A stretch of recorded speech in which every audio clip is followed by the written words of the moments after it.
sprendžiami tokie svarbus klausimai. Tai kas žemina ką? Nu, ką tik tai buvo tikėjimas. Nesvarbu, tai yra tarybos posėdis, kur visi turim sėdėti kaip įkalti.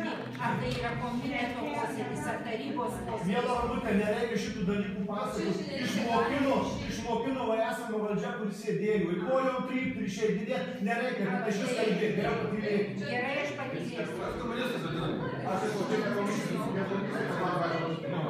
Tai ne laisvės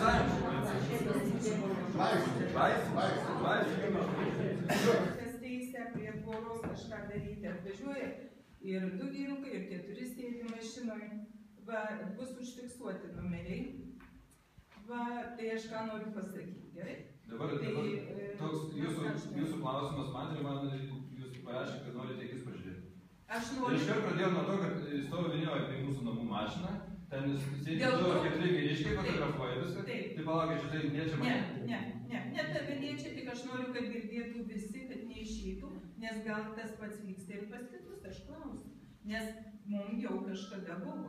Ir mano vaikas yra nukentėjęs.